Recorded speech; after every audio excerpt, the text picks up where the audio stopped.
Je m'appelle Nicolas-Xavier Ferrand, je suis chargé de recherche au sein de la Bourse de commerce Pinot Collection.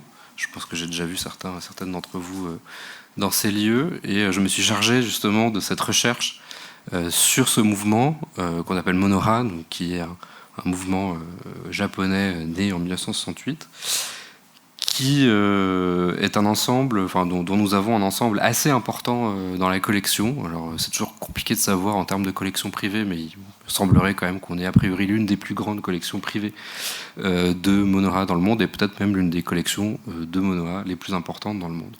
Et pourquoi on a tenu à faire ce rendez-vous, ce temps d'échange, c'est parce que Monoha, c'est un mouvement assez important dans l'histoire de l'art. Quand vous faites en général vos études en histoire de l'art, il est très fréquent qu'en première, deuxième année, vous ayez au moins 1 heure de cours sur ce mouvement. Et pourtant, ce mouvement-là, il a été très peu montré dans les institutions en Europe et plus particulièrement en France. L'exposition minimale, qui consacre un espace au mouvement Monoha et qui a dispatché aussi quelques œuvres au 2e étage, on peut considérer que c'est la 3e ou la 4e présentation d'envergure du mouvement depuis sa création. La première grande exposition sur le mouvement en France, c'était Japon des avant-gardes au Centre Pompidou en 1986. La seconde, c'était Japon 1970 au Musée de Saint-Étienne en 1996. Et plus récemment, il y a eu quelques œuvres montrées à la Maison de la Culture du Japon, dans une exposition qui s'appelait L'écologie des choses, qui montrait alors des œuvres assez importantes en format réduit et qui ensuite se concentraient surtout sur un possible héritage de Monoha. Donc c'est très très rare en fait de voir autant d'œuvres de ce courant dans un espace en France, et on s'est dit que c'était l'occasion peut-être de vous permettre de mieux comprendre l'histoire de ce mouvement. J'en profite pour remercier Louise Guérin de la programmation associée et Aurélien et Esther de Prodster pour permettre la tenue de cette conférence.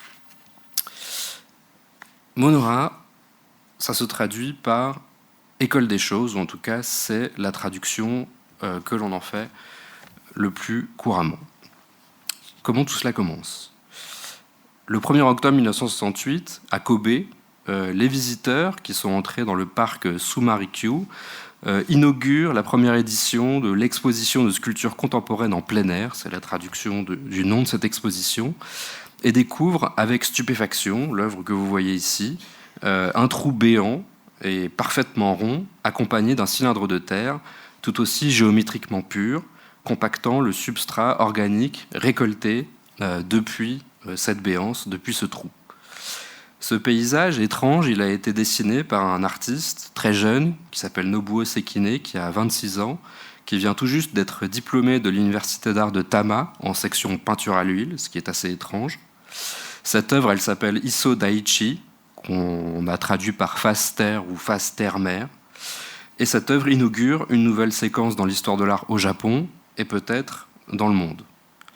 L'exposition, comme beaucoup d'expositions au Japon à ce moment-là, elle est soutenue, en fait, elle est sponsorisée par un groupe de presse, en l'occurrence le groupe Asahi, qui est le journal de centre-gauche au Japon, qui a longtemps soutenu depuis l'après-guerre les manifestations artistiques.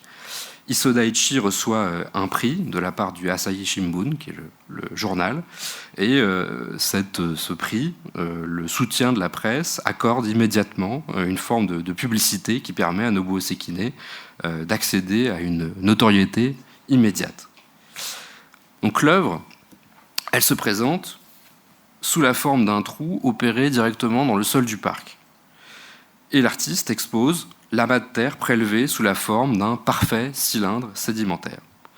Le diamètre que vous voyez, c'est 2,20 m, la profondeur ou la hauteur, c'est 2,70 m, et le cylindre, en fait, c'est le miroir plein du vide laissé par le trou. J'espère que tout ça est clair. Pour réaliser l'œuvre, Sekine a reçu l'aide d'autres artistes. Ces artistes, il les a rencontrés, en fait, sur les bancs de l'université de Tama. On en voit des photographies qui nous donnent accès à la réalisation de l'œuvre. Donc on va retrouver Susumu Koshimizu, Katsuro Yoshida, mais également Yoriko Kushigemashi et Takako Uehara. Il partage avec Koshimizu et Yoshida un hangar en guise d'atelier depuis que l'université s'est retrouvée bloquée par les manifestations lors des événements de l'année 68. Je reviendrai dans un instant, un petit peu plus tard dans la conférence là-dessus, mais pour celles et ceux qui ne le sauraient pas, le Japon a aussi vécu une année 68 particulièrement mouvementée, qui s'est soldée par un résultat un petit peu différent de ce qu'on a pu connaître en France. Pour réaliser cette œuvre, en fait, Sekine va s'appuyer principalement sur Koshimizu, qui est le seul de la bande à avoir reçu une formation de sculpteur. Et c'est lui qui va servir finalement de conseiller technique pour la réalisation de l'œuvre, où en fait il a proposé de faire cette espèce de gang de bois, où il y a en fait un peu de ciment dans la terre pour lui permettre de conserver cette forme et que ça ne s'effondre pas. C'est peu dire que l'œuvre et son exposition ont fait forte impression sur la génération d'artistes émergents, encore en études ou fraîchement diplômés. Pour citer Koji Enokura, qui lui n'est pas à l'université de Tama mais à l'université de Tokyo, il va dire « Je me suis rendu à Suma pour voir le travail de Sekine et je ne peux nier que j'ai été extrêmement inspiré par ce que j'ai vu ». Et on peut considérer que pour cette génération-là, il y a eu un avant et un après Issō Daichi. Dans le sillage de l'œuvre de Sekine, d'autres vont produire des œuvres de même nature, soit de façon synchronisée. On a des œuvres, par exemple, de Kishio Suga qui vont arriver quelques jours, quelques semaines après Issō Daichi, probablement conceptualisées avant. On aura d'autres œuvres de Liu Fan, de Koshimizu, de Katsuhiko Naruta, de Katsuro Yoshida, de Koji Enokura. On voit les dates 1968-1969. On est très proche. 6 semaines après l'inauguration d'Issō Daichi, Sekine rencontre un philosophe et critique d'art d'origine coréenne et peintre à ses heures perdues, Liu Fan, dont on a une photographie ici, dans ses jeunes années. Celui-ci, qui a 6 ans de plus que Sekine et une carrière de critique et de philosophe déjà bien remplie, est très marqué par l'œuvre, dont il tire une interprétation philosophique qui va impressionner particulièrement Sekine. Ce que Liu Fan va voir dans Issō Daichi, que Sekine n'avait peut-être pas vu de lui-même dans un premier temps, c'est l'idée d'une rencontre. Rencontre, c'est un mot qui est très important dans le vocabulaire de Liu Fan. Une rencontre corporelle entre le phénomène même de l'existence de la Terre et son éventuelle disparition, puisque, premièrement, il y a le trou dans la Terre, et secondement, il y a le fait que la Terre, par la suite, sera réintégrée dans le trou à la fin de l'exposition, et vous voyez que l'exposition n'a pas duré très longtemps, c'est 1 mois et 10 jours. Sekine et Liu Fan vont multiplier les rencontres informelles dans un café qui s'appelle Top, près de la gare de Nishi-Shinjuku, et on peut imaginer les discussions enflammées sur l'art qui coagulent vers une théorie assez radicale. Sekine va introduire Lee à ses condisciples et ex-condisciples de l'université de Tama, et tous vont s'accorder sur la nécessité de, je cite, c'était des phrases prononcées par Nobuo Sekine, transcender le modernisme occidental en mettant fin à la représentation, un sentiment endémique dans le Japon d'après-guerre, un réexamen de la culture indigène comme moyen de porter l'attention sur la physicalité des choses, entre guillemets, chose c'est la traduction de mono, et sur les limites de la créativité. Et je reviendrai sur quasiment chacune des propositions de cette phrase. Au cours de l'année 69, Sekine, Lee, Koshimizu, Yoshida, mais également d'autres étudiants diplômés de Tama, comme Kishio Suga, Katsuhiko Narita, accumulent les expositions du même type dans quelques lieux, tels que la galerie Tamura ou la Tokyo Gallery. Et c'est un moment, on va dire, d'expérimentation très important. Si on regarde un peu les dates de la galerie Tamura, souvent les expositions durent 1 semaine. Donc on est dans une espèce d'orgie comme ça, d'innovation et d'expérimentation. Et en 1970, en février, Issō Daichi réapparaît dans les pages du journal artistique Bijutsu Tekko, accompagné d'une discussion entre Sekine, Narita, Suga, Koshimizu et Yoshida, modérée par Liu Han, et intitulée Mono. Mono ga hiraita sekai, soit les choses ouvrent un nouveau monde. Le mot mono, en vérité, on le traduit par chose, mais il peut recouvrir un ensemble de réalités, je reviendrai là-dessus tout à l'heure.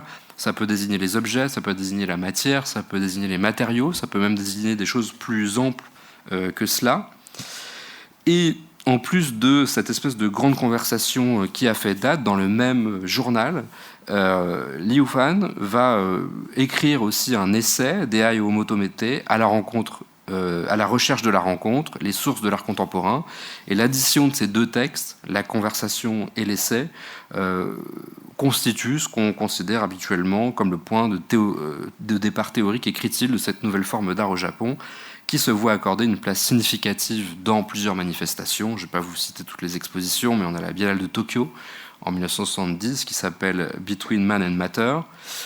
Koshimizu et Narita vont y partager l'affiche avec d'autres artistes, Koji Enokura, Hitoshi Nomura, mais aussi des figures émergentes des mondes occidentaux comme Daniel Buren, Yanis Kounellis, Giuseppe Pennon, Richard Serra, Sol Lewitt, Hans Sake. Vous avez remarqué beaucoup d'artistes de l'exposition minimale. Différentes manifestations d'envergure mettent en avant cette nouvelle génération d'artistes jusqu'à leur consécration internationale. Nobuo Sekine est sélectionné pour la Biennale de Venise de juin à octobre 1970, donc moins de 2 ans après Issō Daichi, qu'on considère comme l'une de ses premières œuvres majeures, tandis que l'exposition, le 5e festival d'art japonais au Musée national d'art moderne de Tokyo, fait itinérance la même année au Guggenheim de New York sous le nom Contemporary Japanese Art, en 1970, toujours. Koshimizu, Lie et Nokura participent à la 7e Biennale de Paris en 1971, Suga à la 8e édition de 1973. La plupart de ces artistes profitent en vérité de ces invitations pour faire de longs voyages en Europe et aux États-Unis. Et cette longue séquence, qui va en fait de 69 à 73, 74, va désunir quelque peu la fragile unité qui réunissait ces quelques artistes. Cette entreprise collective, qui n'a jamais eu de manifeste, qui n'a jamais eu en vérité de nom, qui n'a jamais agi en tant que groupe, a été ce que Mika Yoshitake a appelé un phénomène temporaire, et qui, jusque-là, va lentement s'endormir en tant qu'entreprise collective jusqu'aux années 80. Les différentes œuvres que l'on peut voir ici, donc ça c'est justement une capture justement d'une des pages du Bijutsu Teiko où on voit ces différents artistes. Ce qui est mis en avant, c'est le caractère, on va dire, performatif des œuvres, le fait qu'on est en train de travailler de la matière, qu'on est en action, qu'on est en train de bouger des pierres, du coton, du bois, etc. Et ce qu'on peut remarquer, c'est chez ces artistes, si on prend un peu ce petit florilège, c'est premièrement une certaine ressemblance dans les pièces, dans ce qu'elles annoncent. La ligne perpendiculaire de Koshimizu, c'est la première œuvre qu'il fait après avoir participé à Issō Daichi. En vérité, Issō Daichi lui a créé un blocage artistique de plusieurs mois. Et quand il revient à son langage, donc la sculpture, l'idée c'était d'arriver à une sorte de définition la plus essentielle possible du geste sculptural. Et c'est comme ça qu'il arrive à cette idée qu'une sculpture, qu'est-ce que c'est ? C'est une relation perpendiculaire entre le sol et une forme. D'où l'idée de cette corde à piano, d'où pend le petit cône de laiton que vous voyez, qui pointe le sol sans le toucher et qui atteste des forces réelles en mouvement. Puisque qu'est-ce qu'une sculpture ? Une lutte avec ou contre la gravité. Les œuvres qui sont autour, les œuvres de Liu Fan, où ce sont des pierres issues de l'environnement lancées sur des plaques de verre et qui révèlent tout un tas de choses, on reviendra là-dessus. Les charbons de bois exposés quasiment tels quels de la part de Narita. Les œuvres de Yoshida, où en fait, que fait-il ? Il expose des éléments très simples de la pierre et du papier avec l'idée qu'on va les cut-off, donc juste les détacher de l'environnement direct, de la course, du quotidien, pour les exposer dans des lieux justement d'exposition et afficher leur vérité matérielle, leur vérité existentielle. Edokura, c'est activer finalement ce qu'est un lieu, bas, avec cette idée qu'on a ces papiers paille qui sont posés sur le sol, remplis d'huile de moteur. Donc il faut imaginer que beaucoup de ces œuvres ont aussi une dimension olfactive assez forte, des plaques de verre, avec cette idée qu'on peut faire des œuvres avec des choses très simples, issues de la réalité, et qu'une œuvre n'a pas vocation à être spécialement une sculpture, une peinture. Le mot installation, il est très, très délicat à utiliser pour l'année 68-69. On ne peut pas considérer que c'est une terminologie tout à fait répandue dans le monde de l'art et certainement pas au Japon.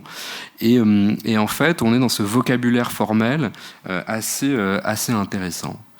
Mais avant de revenir peut-être sur ce qu'est Monoha, sur comment le terme apparaît et ce qu'il veut dire. Attardons un instant sur ce que Sekine a pu raconter a posteriori. Et je vous demanderai de garder certains éléments à l'esprit parce qu'on va les recreuser tout au long de la discussion. Donc on peut lire ensemble. Ce que j'ai ressenti en regardant le parc du palais Suma, c'est que le parc lui-même était déjà une chose achevée.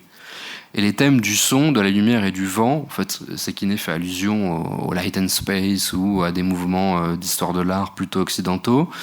Le thème du son, de la lumière, du vent étaient eux-mêmes ambigus, ignorant l'endroit où l'œuvre se place. En d'autres termes, la réalisation effective exigeait pour le moins un plan de la même échelle. Quelque chose de l'ordre d'enfoncer un seul piquet pour retourner la terre. Tout ce que j'ai fait sur le site, c'est creuser et empiler. Ce processus n'est certainement pas créatif. Il s'agit plutôt de balayer la poussière conceptuelle qui s'accumule à la surface des choses, puis de les transformer en ce qu'elles sont réellement, et de présenter clairement le monde qu'elles renferment. Il s'agit plutôt de renforcer leur présence, comme des fleurs cueillies dans un champ. L'art floral n'est certainement pas un outil permettant d'affirmer son ego. Il s'agit plutôt de donner aux fleurs elles-mêmes une nouvelle vie. Plus tard, bien plus tard, très proche de son décès, Sekine allait plus loin dans cette analyse. Le moment où j'ai senti que Monoha était né, c'est lorsque j'ai travaillé pendant une semaine sur phase terre-mer avec mes amis, qui étaient à la fois assistants et artistes. Ce fut une expérience très physique en termes de création, et lorsqu'ils ont terminé, j'ai vu le trou cylindrique et à côté la masse. Toutes sortes de théories sur l'espace et la métaphysique qui s'étaient accumulées dans mon esprit ont disparu. C'était une expérience phénoménologique qui concernait davantage la relation entre les deux formes, quelque chose de complètement différent des théories de la topologie auxquelles j'avais réfléchi. Je reviendrai sur ce qu'est la topologie dans un instant, mais ce qu'on peut remarquer, l'élément déclencheur de ce moment qu'on a appelé après Monoha, c'est cette rencontre avec la matière. C'est l'existence même de la matière, son existence indubitable, qui fait sens pour elle-même et qui n'a peut-être pas besoin de beaucoup plus, en tout cas pas besoin du geste créatif de l'artiste. On va voir que tout ça est assez subtil, mais que tout cela a une importance tout à fait considérable. Alors comme le rappelle la grande spécialiste du mouvement, Mika Yoshitake, le terme Monoha n'a jamais été revendiqué à ce moment par aucun des artistes. Il n'apparaît en réalité que quelques temps après les grandes expositions marquantes en 1973, de façon rétroactive et assez péjorative, dans quelques articles de presse, par des critiques d'art qui étaient, on va dire, assez dubitatifs de l'importance de ce mouvement qui prenait un certain espace culturel et médiatique à ce moment-là. Les critiques critiquaient, c'est leur rôle, l'absence de fabrication et la tendance à exposer des objets ou des matières telles quelles. C'est quelque chose qui dérangerait et qui dérange encore aujourd'hui. Jusqu'ici, le terme le plus fréquemment employé par les artistes et leur soutien était plutôt celui de non-art, ce qui était une volonté de se situer, je cite Mika Yoshitake, loin de l'art en tant que concept, qui serait entendu comme le produit de l'expression artistique individuelle. Et ce terme, il est très important. En fait, Monoha, son point d'achoppement, le moment où ce mouvement va vraiment se singulariser par rapport à beaucoup d'autres, c'est une mise à distance de l'idée de création subjective individuelle qui serait le moteur de l'œuvre d'art. Donc, loin de l'art qui serait entendu comme un produit de l'expression artistique individuelle pour aller vers une forme d'art qui rejetterait explicitement l'acte de création absolument volontaire. L'apparition du terme non-art constitue en fait une évolution dans le contexte de l'avant-garde au Japon, où les groupes qui précèdent, les groupes comme Neo-Dada Organizers, Ired Center, Zero Jigen, Kijinchi-ha, Jiken-ha ou groupe Ongaku, ont préféré le terme de anti-art. Et en fait, c'est cette posture oppositionnelle, anti-art, c'est qu'on revendique l'idée de s'inscrire contre l'art, c'est ça qui disparaît avec les artistes du Monoha, c'est pour lesquels en fait il s'agissait en vérité de ne pas faire contre, mais de faire sans les conditions normatives de l'acte artistique tel qu'il est entendu dans le schéma de la modernité, notamment occidentale. Donc ce terme, comme je l'ai dit, on le traduit le plus souvent par l'école des choses. Il a été au bout du compte repris et discuté par les artistes, notamment à partir des expositions rétrospectives organisées pendant les années 80. Je pense notamment à l'exposition en 3 parties dans la galerie Kamakura. Donc c'était en 86 à Tokyo, ou l'exposition dont j'ai déjà parlé, Japon des avant-gardes, entre 1986 et 1987 à Paris. Mais d'où vient Monohara? L'éruption de ce mouvement, c'est un phénomène au départ assez circonscrit, un environnement culturel particulier, celui de l'université de Tama. Alors on dit Tamabi pour Tama Bijutsu. Voilà, Bijutsu, c'est les beaux-arts. Donc c'est une contraction, Tamabi, mais c'est quelque chose qu'on retrouve dans la littérature. Et c'est dans cette université que gravitent l'essentiel des acteurs. Je n'ai pas résisté à vous faire un petit tableau, parce que nous on adore faire des tableaux. Donc à l'université d'art de Tama, on va retrouver comme professeur, je reviendrai un instant là-dessus, Koshishige Saito et Jiro Takamatsu, une liste d'étudiants, je n'aurai pas le temps de parler de la pratique de chacun, mais tout à fait considérable. Et ensuite on va avoir quelques artistes venus de l'université de Tokyo, alors Takamatsu quelques années auparavant, Enokura et Takayama pour la période qui nous concerne, pour l'université Nihon, c'est Haraguchi, et on a des personnages qui gravitent autour, Liu Han dont on a déjà parlé mais qui lui a étudié la philosophie au Japon, et Nomura qui lui vient de l'université de Kyoto. En fait, les personnages dont nous parlons, ils sont pour la plupart encore étudiants ou tout juste diplômés. Tous ont pu attester que l'émergence d'une forme d'art si radicale était pour partie tributaire de l'atmosphère assez particulière de l'université de Tama, et plus particulièrement de la personnalité de deux professeurs de peinture, Yoshishige Saito et Jiro Takamatsu. Saito, au moment où il enseigne à Tama, il a une soixantaine d'années, il incarne une certaine permanence de l'avant-garde dans l'histoire de l'art japonaise depuis les années, on va dire la fin des années 20 jusqu'à ces années 60. Il a été fasciné d'abord par la peinture européenne, il a d'abord été expressionniste avant de se tourner vers le constructivisme russe puis le surréalisme, et Saito fait partie de ces artistes proches plutôt des milieux de gauche, ce qui va lui faire craindre pour sa sécurité au moment où le Japon sombre dans un fascisme militariste dans les années 30, à tel point que sa maison est perquisitionnée, qu'il songe que l'expression publique n'est peut-être pas la meilleure chose à faire dans ce temps-là. Il est même à un moment soupçonné de trahison pendant la guerre.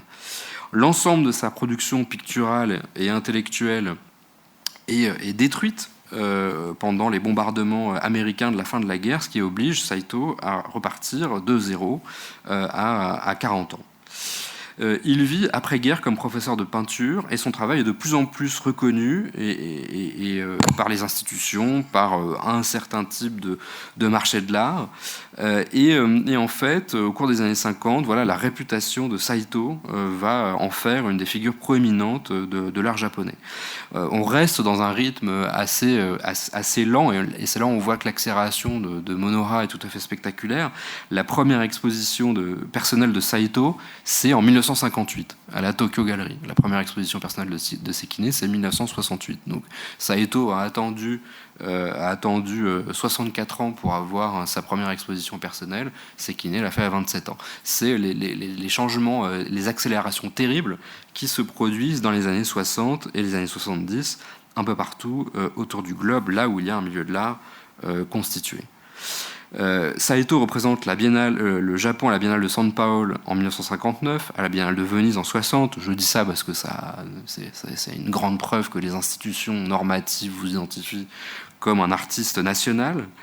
Il voyage beaucoup en Europe, aux USA, au Moyen-Orient, et il est nommé à Tama en 1964, alors qu'il est sollicité une seconde fois pour représenter le Japon à la Biennale de Venise. À Tama, Saito va se démarquer par sa façon d'enseigner. Il va refuser la posture professorale. Il va mettre les étudiants en autonomie. Il va les considérer comme des artistes à part entière. Il organise des petits groupes de discussion. Il n'y a pas de hiérarchie où les étudiants et le professeur peuvent parler de sujets sans que l'un prenne le pas sur l'autre. Il organise des discussions on va dire individuelles, comme ça, avec les étudiants pour parler de leurs pratiques. Surtout, Saito va les tenir informés de toutes les avancées de l'avant-garde occidentale. Saito, c'est le premier à leur parler des Earthworks, par exemple, des débuts du land art, des choses comme ça. Et Saito va être une figure politique aussi pour ses étudiants. Quand l'université est bloquée par les manifestants en 68, Saito va prendre fait et cause pour eux contre l'administration, alors que l'administration est plutôt en train d'appeler la police pour les déloger. Donc Saito, lui, met un terme à ses enseignements très peu de temps après, en 70, et on sait qu'une partie significative de ses cours ont été consacrés aux questions de la perception visuelle. Et que c'est dans le creuset de la classe de Saito, avec les discussions assez enflammées qu'on peut imaginer, que les artistes ont commencé à émettre une forme de scepticisme quant à la nécessité pour l'art d'être une expression subjective de l'artiste. Et je cite l'historien de l'art Okada. Au surplus, ce que Saito a pu fournir comme exemple, c'est aussi son travail. Ici, alors c'est des œuvres qui peuvent paraître assez tardives, mais le style de Saito est resté rigoureusement, on dirait plus ou moins le même entre l'après-guerre et son décès, avec des œuvres qui parfois détruites ont été refaites dans les années 60 ou 70. Ce qu'on remarque par exemple avec les œuvres que vous voyez, c'est que c'est très proche de ce qu'on appelle pour Frank Stella les shaped canvases, c'est-à-dire des œuvres qui se limitent à la forme, et non pas qui seraient des discussions entre le fond et la forme. Saito, dès les années 30, dans le sillage des constructivistes russes, s'est posé cette question de faut-il qu'une œuvre ait un genre ? Faut-il qu'une œuvre soit une peinture ? Faut-il qu'une œuvre soit une sculpture ? Est-ce qu'une œuvre ne peut pas entrer dans un champ beaucoup plus libre qui nous permettrait une approche formelle peut-être plus intéressante ? Cette question de l'espace de l'œuvre va devenir absolument centrale pour les artistes du Monoha, dans cette idée que l'œuvre, elle a un espace réel. Ça n'est pas qu'un espace de représentation, mais c'est un espace en soi qui peut dialoguer avec le corps des spectateurs. Donc Saito a cette fonction, on va dire cette aura professorale, mais aussi en tant qu'artiste, je pense qu'il y a des choses à tirer entre son travail et celui de ses étudiants. Takamatsu, c'est une figure très différente. Lui, il est né en 1936, donc il n'a que 32 ans quand il est nommé professeur de peinture à Tama, et c'est la même année où il représente le Japon à la Biennale de Venise. Takamatsu, en vérité, c'est la grande star de l'avant-garde japonaise, à la fois pour sa participation à des happenings très déroutants avec le groupe Hi-Red Center, où il s'amusait à perturber le bon fonctionnement du métro, voilà, faire des performances très étranges sur des toits d'immeubles. C'était vraiment l'idée de perturber le train-train quotidien de la bonne marche de la société. Et Takamatsu s'est surtout rendu célèbre au milieu des années 60 pour ses peintures faussement illusionnistes qui interrogent la question de la perception visuelle. Et les exemples les plus probants, c'est ce qu'on appelle les kage, donc la peinture des ombres, où on a ces ombres portées, comme ça, sur des choses qui ne sont pas exactement des toiles, d'ailleurs. Takamatsu, vous voyez, là aussi peint dans la ville, où c'est des ombres de choses, des ombres de gens, des ombres de choses qui ne sont pas là.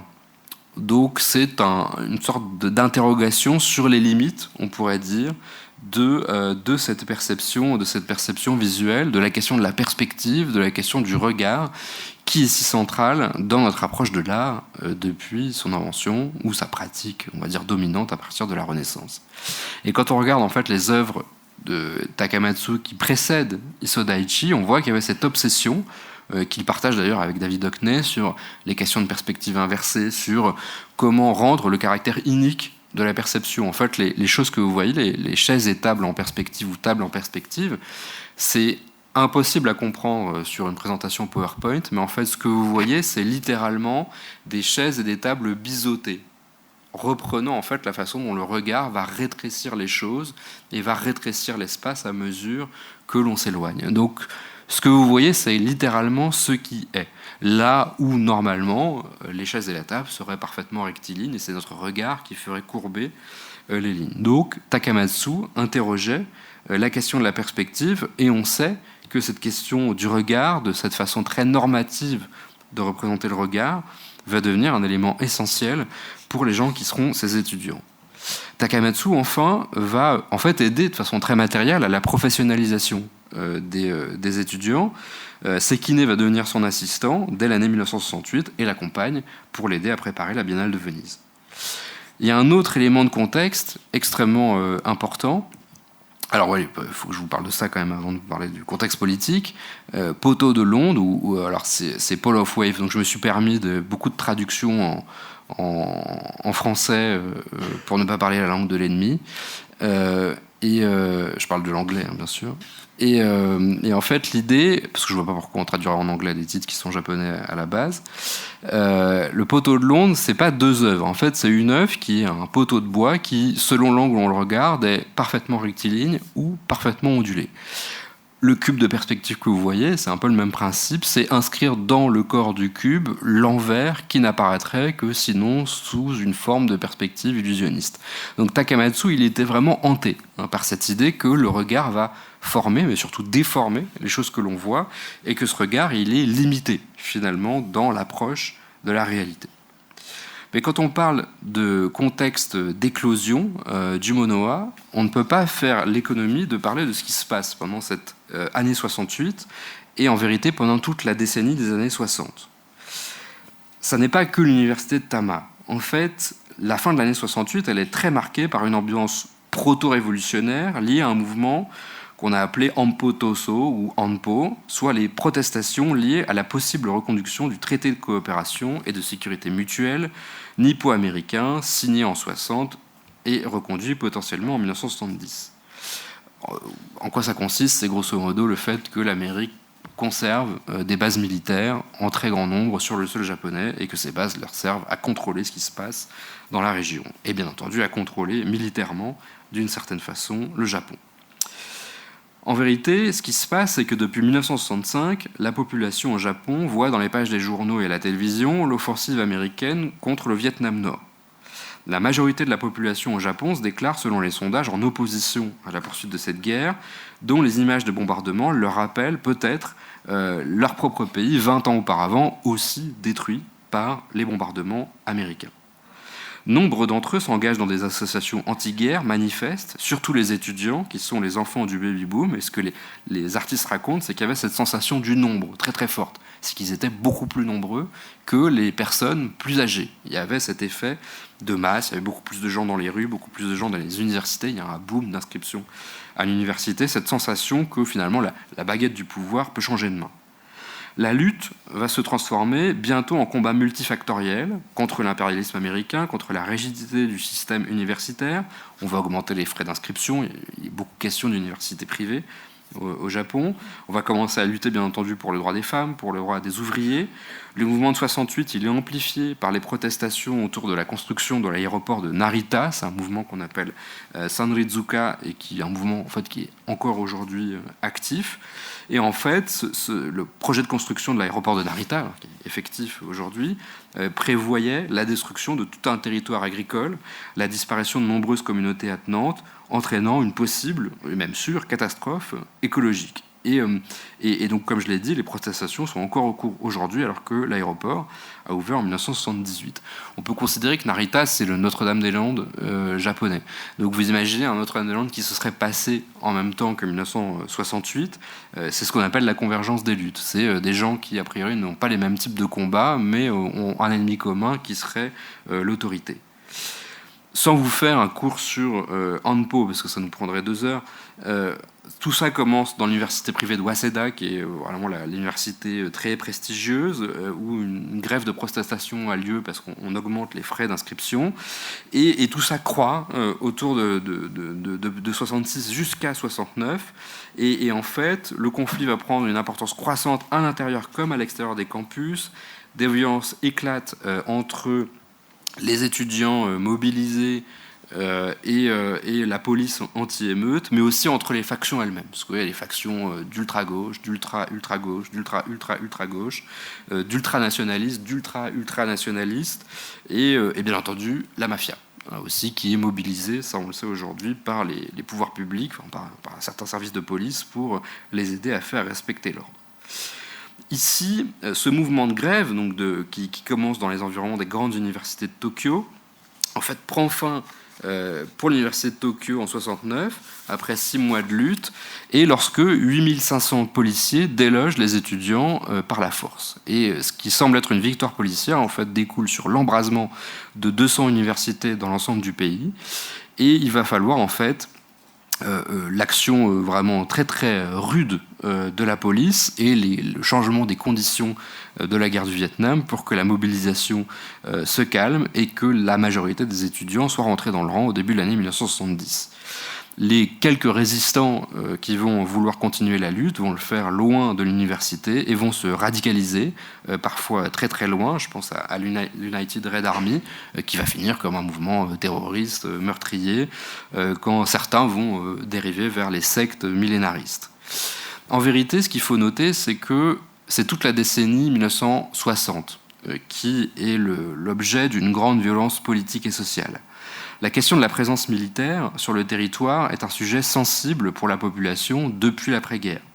Le traité de sécurité, il a été ratifié une première fois en 1951, renouvelé en 1960, à chaque fois avec des protestations locales assez monstrueuses, entérinant le Japon comme un vassal sécuritaire de l'Amérique et servant donc de base avancée aux intérêts de l'Amérique dans sa lutte contre le communisme et sa propagation de l'idéologie libérale et capitaliste. Des manifestations monstrueuses ont déjà lieu en 1960. On a une image ici assez frappante du mois de juin où la Diète, qui est l'Assemblée nationale pour aller vite, encerclée de milliers de manifestants. Le bâtiment est envahi par les manifestants le 15 juin, ce qui va se solder par la mort d'une manifestante, dont j'ai mis la photo ici, Michiko Kanba. Le traité est ratifié malgré tout, et la même année, un étudiant ultranationaliste, qu'on pourrait qualifier d'extrême droite, tue le chef du Parti socialiste lors d'un débat télévisé. Les attentats contre-révolutionnaires venus de la droite nationaliste vont toucher des sociétés des éditions, des écrivains, etc. Et on peut considérer que tout ça va se clore en 1970, alors en fait, il se passe beaucoup de choses, mais je vous ai mis deux marqueurs comme ça importants, avec le suicide spectaculaire de l'écrivain Yukio Mishima, qui avait dérivé vers un esprit ultranationaliste et qui avait tenté un coup d'État militaire pour que le Japon retrouve sa grandeur impériale. Et l'armée décidant de ne pas suivre Mishima, Mishima se suicide en compagnie de plusieurs de ses camarades. Donc il est important de noter que cette présence américaine, l'introduction du Japon dans l'économie de marché, en fait, n'est pas un enjeu de droite ou de gauche au Japon, dans la mesure où cette question va intéresser autant les nationalistes identitaires, souhaitant conserver une identité primitive, primaire, l'importance de l'inviolabilité de l'empereur, ce genre de choses, comme ça va intéresser les milieux communistes, internationalistes, anticoloniaux, qui eux s'intéressent justement à l'inscription du Japon comme une puissance, on va dire, anticoloniale ou postcoloniale. Et donc c'est pour des raisons parfois diamétralement opposées que certains camps sont opposés à cette présence militaire américaine. L'engagement des artistes, il est très difficile à mesurer. Je sais qu'il y a quelques spécialistes dans la salle, peut-être qu'ils voudront prendre la parole plus tard ou qu'on en discute après, mais dans les publications auxquelles nous avons accès, nous, les gens qui ne parlons pas ou pas assez bien ou lisant pas assez bien le japonais, dans les publications anglophones, ils ne se sont pas appesantis outre mesure sur leur participation aux manifestations, au blocage, à la seule différence peut-être de Liu Han qui a revendiqué au moins jusqu'à un passé relativement récent, sa participation à des mouvements anti-impérialistes, aussi bien en Corée qu'au Japon, ce qui lui aurait valu d'ailleurs un petit passage en prison. La plupart d'entre eux ont affirmé ne pas avoir participé au blocage. Sekine Yoshida, Koshimizu, comme on l'a dit, ont investi un hangar parce que la fac étant fermée, ils n'avaient pas accès à leur atelier, ils se sont mis à travailler en dehors. Haraguchi, lui, a affirmé avoir profité des blocages de l'université Nihon pour se servir des salles abandonnées pour se créer un atelier, un lieu d'expérimentation, sans nécessairement participer aux barricades. Et Haraguchi se définissait comme un jeune adulte très solitaire, très mal adapté aux interactions sociales et assez peu en phase avec l'agitation politique de ce moment-là. En fait, ces silences, ils peuvent être interprétés de différentes manières. Soit ils décrivent des réalités factuelles, les artistes ne se sont pas mêlés de ces moments politiques, soit ils traduisent, ce qui est aussi probable, mais c'est impossible à trancher, un malaise rétrospectif d'une génération qui a vu une répression policière extrêmement brutale s'abattre sur eux, mais également la radicalisation de certains groupes d'ultra-gauche vers le terrorisme, le meurtre, le mouvement sectaire, etc. Ce qu'il faut bien avoir à l'idée, c'est que là où en France, on peut considérer que l'ordre moral a gagné, puisque c'est Pompidou qui gagne l'élection, ce qui n'est pas très 68, la bataille culturelle a été gagnée. Elle a été gagnée, on peut considérer qu'on vit d'ailleurs le dernier moment de cette victoire. Au Japon, c'est la police qui a gagné. La police qui a vu ses pouvoirs accrus pendant les manifestations. Il y a une loi qui est passée à la fin de l'année 69, où grosso modo on leur dit vous faites ce que vous voulez. Et c'est comme ça que les choses rentrent dans l'ordre et qu'une grande partie des gens politisés finissent par se dépolitiser, au moins officiellement. Il y a un cas très célèbre, c'est celui du réalisateur Miyazaki. Hayao Miyazaki, qui est un syndicaliste au départ, qui fait des manifestations, qui fait des grèves comme ça dans les studios auxquels il participe. Et voyant la tournure que cela prend, il fait un virage plus silencieux vers cette attention sur le monde dans son ensemble, sur l'écologie, sur le sort des enfants, etc., où son engagement transparaît au regard de ses films, mais c'est un engagement qu'on pourrait considérer comme qui n'est pas aussi frontal que ça a pu l'être en 68, où il y a des photos de Miyazaki avec le casque, avec plein de slogans, le mégaphone, etc. Alors tous les artistes reconnaissent, en revanche, s'être reconnus dans cette aspiration à créer quelque chose de nouveau, où la jeunesse prendrait les commandes. Certains artistes traduisent assez frontalement la dimension sociale de leur démarche. Les œuvres de Takayama, par exemple, cette œuvre qui s'appelle Zo, qui a été faite sous d'autres formes, sous le terme d'Underground Zo, mobilise des poutres utilisées pour les constructions de chemins de fer. Et je reprends d'ailleurs une image de la belle exposition à la Maison de la Culture du Japon, et où elle était très bien montrée. Il utilise ces poutres de construction pour créer des installations monumentales prenant l'apparence de paysages. Ces poutres sont en réalité des évocations des corps sacrifiés, pour ainsi dire des fantômes, des populations étrangères ou subalternes mobilisées pour la construction des chemins de fer au Japon, mais également dans les territoires colonisés pendant les années 30. Et on ne peut pas faire l'économie de dire que Takayama, contrairement à ce que son nom indique, a des origines coréennes. Et on peut dire que, sans faire une comparaison trop audacieuse, le rapport que le Japon entretient avec la Corée et la façon dont les Coréens sont présents dans la société japonaise, il y a des similitudes à faire entre ce que la France vit avec le Maghreb. Par exemple, en tant que pays anciennement colonisé, d'identité fondue et pas fondue, dans une identité nationale. Alors les pays sont très différents, les histoires sont très différentes, mais pour en avoir parlé avec quelques Japonais, il semble que cette situation coréenne, en tout cas, soit quelque chose d'assez important à noter, en tout cas pour cette œuvre-ci. Certaines autres installations de Takayama le voyaient imbiber le bois de goudron et de créotose, parfois d'huile de moteur, pour évoquer par une odeur très forte et très désagréable la violence du monde. Et en fait, ces recours aux éléments industriels, ils sont faits pour dire quelque chose de l'état du monde. Et ce serait la même chose pour le cas de Haraguchi, par exemple, qui avait fait cette œuvre très connue, Mind and Matter, qu'on appelle parfois Oil Pool, donc la piscine d'huile, qui est en fait une grande mare d'huile de moteur usagée. Donc on imagine la présence physique de tout cela. Et pour Haraguchi, alors c'est pas forcément évoquer quelque chose de très politique, mais c'est évoquer ce tournant industriel, militaire aussi. Il a grandi tout près de la base de Yokosuka, la base militaire américaine. Donc il a été très marqué par les avions, par l'industrie militaire, par ces énormes objets, par ces odeurs très fortes. Et quelque part, son œuvre parle de cette société en mouvement. Pour Liu Fan, les premières itérations de cette œuvre qui s'appelle maintenant Relatum étaient au départ intimement liées à la nécessité de libérer la violence et l'énergie face à la répression, avant de prendre aujourd'hui une forme spirituelle. Et on peut d'ailleurs passer un extrait d'un film qui s'appelle Japan the New Art, qui a été fait en 1970 par Michael Blackwood. On va voir Liu Fan réaliser Relatum en direct. Donc si on peut, cher Aurélien et cher Aster, passer l'extrait numéro 2. The young Korean-born artist Ri Woo Fan is both an artist and a critic whose theories have exerted a strong influence on the younger generation of Japanese artists.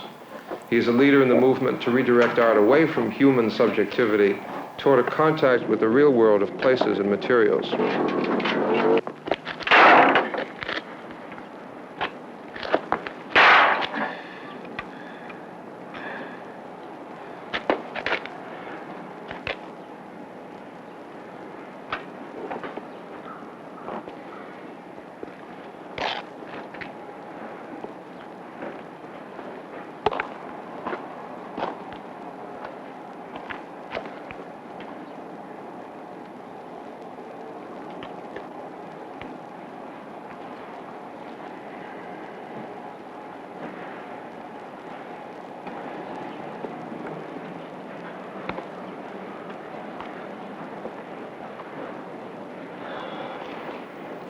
In this recent work, Mr. Rhee uses a sheet of glass, a rock, and the force of gravity to demonstrate the nature of all three elements in a chosen situation. Alors, ce court extrait est assez intéressant en vérité parce qu'on voit déjà que tout se passe dans la rue. Alors c'est fait pour les besoins du film, il y a un caractère spectaculaire qui est fait pour les besoins du film qu'on ne peut pas ignorer, mais c'est aussi la réalité de la conception des œuvres. Et en fait, Liu Fan, alors on a eu le privilège de l'interviewer pour l'exposition et cette interview est disponible sur le compte YouTube de la Bourse de Commerce. C'est quelque chose qu'il a documenté à plusieurs reprises, c'est qu'au départ, cette œuvre, c'est vraiment exprimer la violence. C'est je casse le plafond de verre, je casse quelque chose, j'utilise cette énergie sur un plan artistique pour dire quelque chose qu'on ne peut peut-être pas dire ou pas exprimer. Et ce qui est assez intéressant, c'est que dans ce film qui date de 1970, on est déjà parti sur l'interprétation plus spiritualiste de l'œuvre, sur laquelle je reviendrai dans un instant. Ce qu'on peut noter, c'est que la plupart des artistes ont pu attester, dès leur première prise de parole, en tout cas d'une inquiétude extrêmement forte sur la mise en place de la société de l'information et la société de la consommation, et de déclarer que leurs œuvres constituent en quelque sorte des pistes pour de nouvelles relations au monde. Je vous ai mis quelques éléments. Donc, Enokura a aussi utilisé, lui l'usager, pour ses peintures, avec cette idée qu'il y a un mot qui revient très souvent dans les textes d'Enokura, c'est le mot quotidien, cette idée que les œuvres vont évoquer un univers olfactif et physique du monde concret. Voilà, un extrait. Je constate qu'il existe un voile d'information qui s'interpose entre moi, entre parenthèses le moi, et le paysage, la matière, et qui rend difficile mon identification. De plus, le contact entre les relations directes du corps et du paysage, ou du corps et de la matière, devient difficile. Et 3 autres citations, j'aurais pu en choisir beaucoup plus, mais j'ai fait le choix de ce petit florilège. Notre corps a réagi aux changements et aux processus rapides de la société, mais notre fort intérieur a été laissé pour compte. Je suis également devenu très méfiant quant aux raisons d'être et à la valeur relative des objets et des espaces qui m'entouraient. Les choses ont perdu leur véritable capacité à fonctionner comme un système intégré à la structure de la société, et il existait un fossé important entre la conscience des gens et le système social. Une citation plus tardive. Aucun être humain ne peut plus rattraper de manière autonome ce monstre créé par l'homme qu'est l'information. Même si nous essayons, nous ne pouvons jamais échapper à ce torrent d'informations, la douzaine de livres, de journaux, de magazines publiés chaque jour, et le bruit des téléviseurs et des radios qui diffusent du matin au soir, qui remplacent secrètement notre vision de la réalité par une position extrêmement abstraite. Il n'y a rien de plus effrayant que l'accumulation d'illusions qui deviennent la réalité. Nous ne devons pas placer la vision de la réalité et du quotidien dans une position abstraite ou fantastique. Le quotidien s'écoule tel quel, sans comprendre le monde de la matière ou le monde de la perception. Si nous ne pouvons pas d'abord stocker le quotidien lui-même de manière substantielle à l'intérieur de notre corps, nous perdons la capacité de voir le flux du quotidien. Et Sekine, en 70, la société moderne est parfois qualifiée de société de l'information, mais cela comporte un réel danger, celui que tout soit traité uniquement au niveau conceptuel ou nominal. La surabondance d'informations commencera alors à agir sur les sentiments individuels, les conditionnant dans un premier temps, puis les asservissant. Constaterez que dans un moment où nous vivons au travers de nos téléphones et de l'intelligence artificielle, nous avons perdu 50 ans.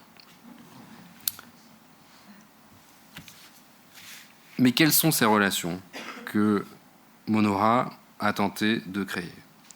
L'un des points de départ, on l'a évoqué tout à l'heure, de la pratique de ces artistes, c'est une théorie de la géométrie qui fascinait Nobuo Sekine, celle de la topologie. La topologie, c'est une branche de la géométrie qui étudie la façon dont certains corps conservent une identité générale en dépit de modifications apportées par un tiers. L'exemple classique de la topologie, c'est l'élastique. Vous prenez un élastique, vous pouvez lui donner plein de formes différentes, l'élastique reste un élastique et reprendra sa forme d'élastique à la fin. Sekine s'intéressait à la topologie dans la mesure où elle se présentait comme une théorie de la forme qui affirmait la prééminence de la chose, non seulement sur la perception humaine, puisque l'élastique peut prendre plein de formes différentes, reste un élastique, mais notre perception voit des différences. Donc, prééminence de la chose sur la perception humaine, prééminence de la chose sur la manipulation humaine. Peu importe les modifications, la chose reste la même. Vous avez une image ici d'une œuvre de l'exposition qui s'appelle Phase de vide O, que vous avez au 2e étage dans la galerie 5, où vous avez 2 formes qui nous semblent assez différentes, un grand cylindre et un grand rectangle qui sont remplis d'eau à ras-bord. Ces formes nous apparaissent dans leurs différences extrêmes et pourtant c'est le même volume d'eau qui est mis dans les deux contenants. Donc la seule différence existe au niveau de la perception humaine. En fait, la topologie, dans son usage artistique, elle permettrait d'envisager une réévaluation complète du statut de l'artiste et de son rapport au monde environnant. Je vous ai mis ici des exemples d'œuvres que Sekine a fait juste avant Issō Daichi, donc au moment où il était encore un peintre, où il essayait d'extrapoler justement cette topologie au niveau pictural. Alors, à nouveau, la présentation PowerPoint ne rend pas justice à la physicalité des œuvres, mais l'idée justement, c'est d'avoir ces formes qui, en 2 dimensions, devenaient subitement en 3 dimensions, et suivant l'angle duquel on les regarde, ils apparaissent comme parfaitement plats ou tout à fait en relief. Et je vous laisse prendre connaissance des déclarations de Sekine qui sont assez parlantes, hein, cette idée que finalement les formes que l'on voit sont des phases au sein d'un continuum de vie de la matière, et donc que l'artiste finalement est une sorte de, pas de quantité négligeable, mais n'est qu'un opérateur parmi d'autres au sein de la vie de la forme. Et c'est le sens, en vérité, c'est le sens véritable d'Issō Daichi, la première œuvre dont nous avons parlé. Quand bien même un gigantesque trou a été creusé, la présence de la Terre, son volume, n'ont pas été fondamentalement altérés. Ils ont juste été déplacés de quelques centimètres.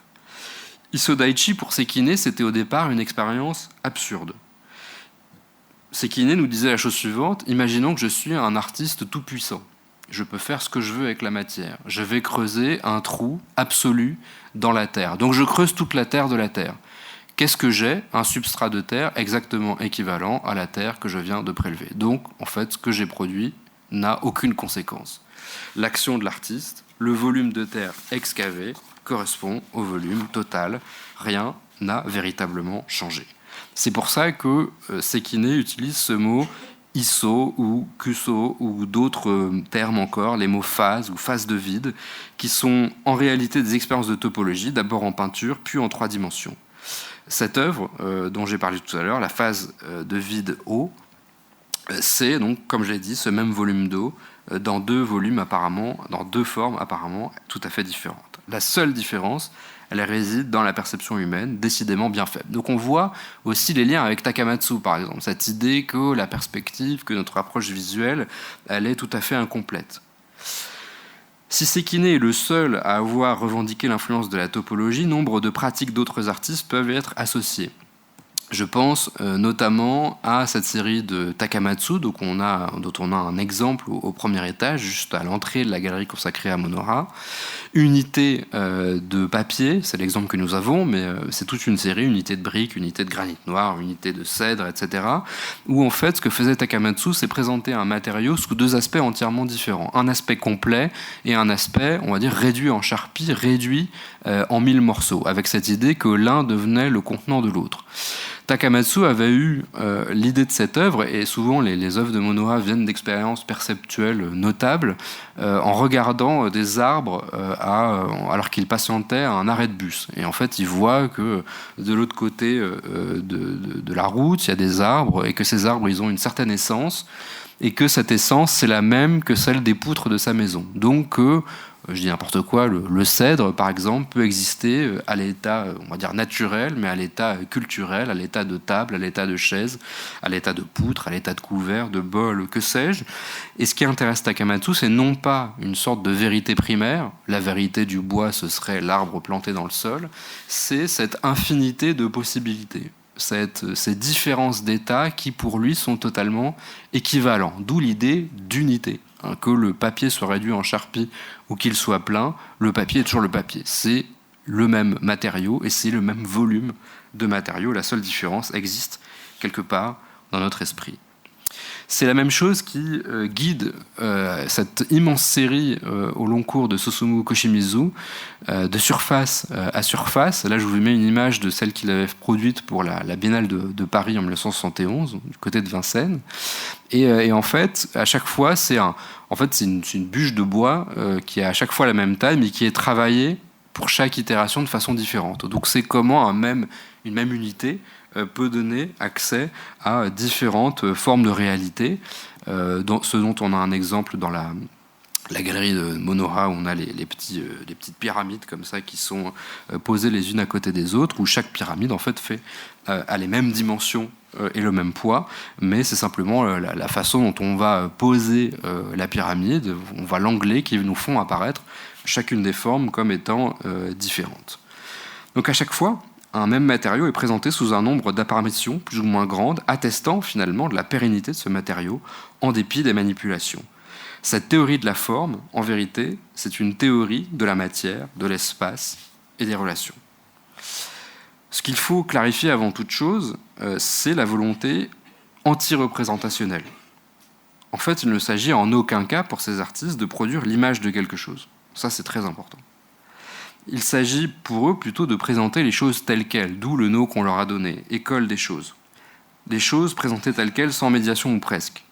Les artistes ont à ce titre participé, avec leurs collègues du land art, de l'arte povera, de certains représentants de cette esthétique minimale, de ce qu'on pourrait appeler une révolution sémiotique, une révolution des signes. Telle que là, on a peu connu, en vérité. Ce qui s'est passé en 68, autour de 68, alors ça commence un peu avant, ça finit un petit peu après, mais on va prendre cette borne-là, elle est équivalente à la révolution qui s'est produite quand quelques artistes en Italie et en Flandre se sont mis à faire de la représentation en perspective.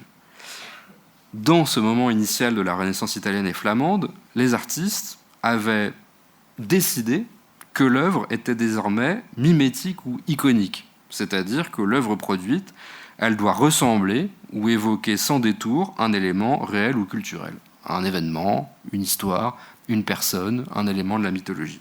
C'est tout ce que vous auriez au musée du Louvre ou au musée d'Orsay. La génération active à la fin des années 60, elle cherche tout autre chose. Un élément que le sémiologue Peirce avait nommé indice. Une œuvre d'art indicielle, c'est ce que vous avez ici, c'est ce qui nous met aux prises avec un morceau de réalité, quelque chose qui serait directement extrait du monde, sans transposition ou presque. L'indice entretient forcément une relation corporelle avec l'objet qu'il désigne. Ici, Koshimizu, il a pris une pierre qu'il a cassée en deux. Donc c'est pas une image de la pierre, c'est la pierre avec une modification, mais c'est bien la pierre, ça n'est pas... Alors l'œuvre que l'on voit ici, c'est une photographie de l'événement, mais si on avait vu l'œuvre en vrai, on aurait bien vu un morceau de réalité et non pas une image. Donc c'est cette relation corporelle entre l'indice et l'objet qu'il désigne qui est recherchée. Cette relation directe, c'est ce qui permet d'expliquer pourquoi tous ces artistes, qui sont formés, à l'exception quasiment unique de Koshimizu, dans des sections de peinture à l'huile, cessent quasiment tous de la pratiquer dès la sortie de l'école. Pour eux, ce retard entre l'œuvre et son objet, le monde, était devenu intolérable. Il fallait que l'œuvre agisse comme un espace de relation avec l'existence matérielle environnante. Le rapport avec la matière, dans le Monoha, il est tout à fait spécifique et en vérité assez déroutant. Chez Sekine, la vérité de la matière, elle est apparue par surprise. Au moment du dévoilement d'Issō Daichi, on avait vu la citation tout à l'heure, lorsque lui et ses camarades délivrent le cylindre de terre de son coffrage de bois, et si Sekine avait été initialement guidé par cette envie de réaliser grandeur nature une expérience topologique absurde, en fait ce qui se passe, c'est que Sekine, mais également Koshimizu et Yoshida, qui sont pourtant ceux qui font l'œuvre, ils l'ont conceptualisée, ils ont passé une semaine à creuser la terre, donc ils savent très bien ce qu'ils font. En fait, quand le résultat est là de Issō Daichi, ils sont frappés, ils sont même anesthésiés par la présence obsédante, indéniable de l'amas de matière brute. Cette présence semblait à Sekine, on avait vu la citation tout à l'heure, dépasser toutes les préconceptions. Il disait enlever la poussière conceptuelle. Dépasser tous les plans, toutes les attentes, semblait délivrer un message existentiel, presque politique, qui se suffisait à lui-même. Les usages ultérieurs de Sekine, de la matière, plus ordinairement artistiques, ici on voit, on utilise de l'huile, de l'argile, Koshimizu utilise du bronze, il n'y a pas de tabou à l'idée d'utiliser des matériaux normatifs, il ne faut pas du tout ancrer le Monoha dans une approche purement organique des matériaux, ça c'est une faute de lecture. C'est mon côté professoral, ça qui parle. Mais vous saurez pour vos discussions en ville. Et on reviendra sur est-ce que le Monoha est un mouvement écologique ou pas après. Les usages donc ultérieurs de Sekine de matériaux, on va dire plus ordinaires, comme l'argile, vont entériner cette dimension de surprise. Si l'artiste manipule la matière, il la laisse aussi exprimer des qualités profondes et il n'hésite pas à la confronter à d'autres forces et à d'autres agences. Et si on peut, chers amis de l'auditorium, passer l'extrait numéro 1, ce sera tout à fait clair.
Speaking of his own work, Sekine says, if you watch a piece of clay, you will see that it has no meaning in itself, only its relation to the place it is in. You can make clay into any form you want, but no matter what shape it becomes, it is still clay, and the shape cannot be made specific. The clay is always clay, and it is always free.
For Sekine, using materials like earth and clay for making sculpture is a way of going beyond traditional approaches to art.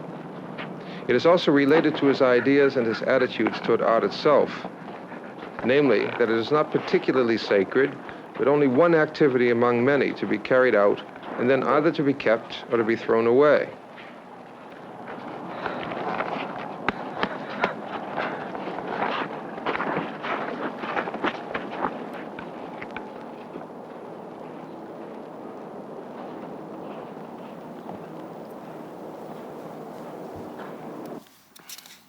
Alors cet extrait il est extrêmement parlant pour plusieurs raisons. Premièrement, c'est que ça nous met aussi en face de la jeunesse des artistes, du caractère assez provocateur et assez jubilatoire de ce qui est en jeu. Mais ce qui est assez intéressant, c'est que ce que l'on voit, c'est que Sekine, en fait, utilise l'argile. Et normalement, l'argile, c'est le matériau sculptural par excellence, parce que ça devient ce que le sculpteur décide de ce que ça devient. C'est parfaitement ductile, c'est entièrement soumis au geste de l'artiste.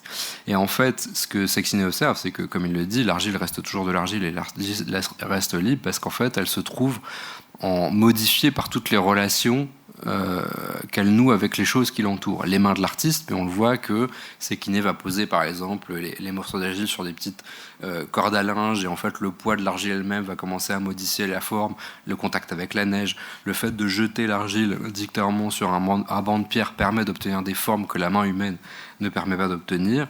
En fait ici c'est une sorte de conversation que Sekine crée avec cette matière qui a priori a tout du matériau classique par excellence. Cette œuvre de Koshimizu, par exemple, c'était aussi simple que ça, couper une pierre, voilà, prendre une pierre gigantesque, la faire couper en deux et mettre les visiteurs, les spectatrices, les spectateurs en relation directe avec cet matériau sans commentaire particulier. Parfois, certaines œuvres de Monoha on va dire se limitaient à ça. On peut considérer que Strate parallèle, que vous pouvez aussi voir au deuxième étage, c'est une rencontre avec la paraffine. C'est une sorte de rencontre par-delà les concepts, par-delà même l'idée de sculpter. C'est Suga qui se met, c'est Kisho Suga, qui se met à l'écoute de ce que la paraffine peut faire et ce qu'elle ne peut pas faire, d'ailleurs. Donc il y a cette idée de conversation, de laisser le matériau parler, de laisser parler ses limites et ses potentiels. En fait, la matière chez les artistes, elle est quand même très souvent liée à la question de l'espace, quand elle ne fait pas l'espace elle-même. L'œuvre sans titre d'Enokura, qui est aussi dans l'exposition, elle laisse par le trou présent sur sa surface, que vous voyez dans le coin supérieur du rectangle, du triangle, pardon, elle laisse entrevoir l'espace réel derrière elle. On voit littéralement le mur à l'intérieur de ce triangle. La façon dont la plaque finalement triangulaire est posée dans l'angle, elle rend obligatoire la lecture de l'espace et de l'œuvre au sein du lieu, que ce soit les murs adjacents ou le sol. À la manière de Lucio Fontana, on peut considérer que c'est Fontana qui a ouvert l'essentiel de ces questions, mais il les a ouverts relativement peu de temps avant ces artistes-là. Enokura brise la prétendue différence entre ce qu'on appellerait l'espace de la représentation et l'espace des spectateurs, ce qui serait l'espace réel.